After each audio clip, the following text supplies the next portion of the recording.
Bonjour tout le monde, j'espère que vous allez bien. Alors aujourd'hui sur cette vidéo, on va voir ensemble la réaction d'élimination que vous allez étudier en S4. Et donc une réaction d'élimination ou bêta-élimination est une réaction chimique qui transforme un alcane substitué par un halogène ou un groupement alcool en alcène, en présence d'une base et en chauffant le mélange réactionnel.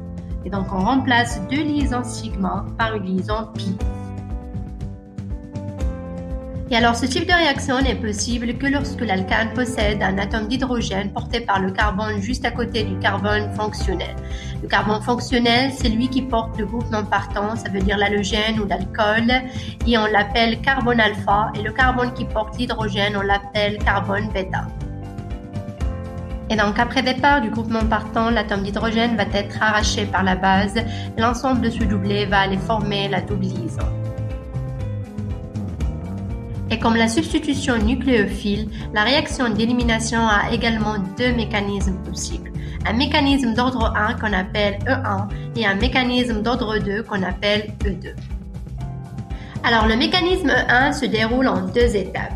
Et ce mécanisme est possible lorsqu'on a des groupements volumineux ou encombrants sur le carbone qui porte le groupement partant, ce qui stabilise le carbocation obtenu après départ de ce groupement partant dans une première étape.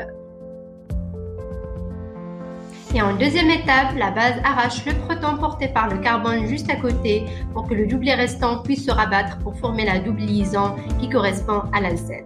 Ce mécanisme est dit d'ordre 1 ou unimoléculaire car sa vitesse dépend uniquement de la concentration du substrat de départ et non pas la concentration de la base.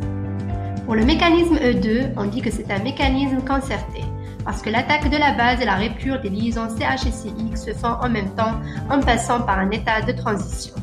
Et comme vous remarquez, ces liaisons CH et CX doivent être dans le même plan et sur deux côtés opposés qu'on appelle position anti. Ce mécanisme se déroule en une seule étape et conduit à la formation d'un alcène avec une configuration Z ou E. On dit que c'est un mécanisme d'ordre 2 ou bimoléculaire car sa vitesse dépend de la concentration du substrat de départ ainsi qu'à la concentration de la base qui doit être forte dans ce cas-là. Il existe d'autres facteurs influençant les deux mécanismes E1 et E2 qu'on va voir ensemble en détail sur la prochaine vidéo, ainsi qu'on va voir la compétition qui existe entre la substitution nucléophile et la réaction d'élimination. Et avant de finir, j'espère que ça a été clair. Contactez-moi si vous avez des questions et n'oubliez pas de vous abonner à la chaîne pour recevoir mes prochaines vidéos.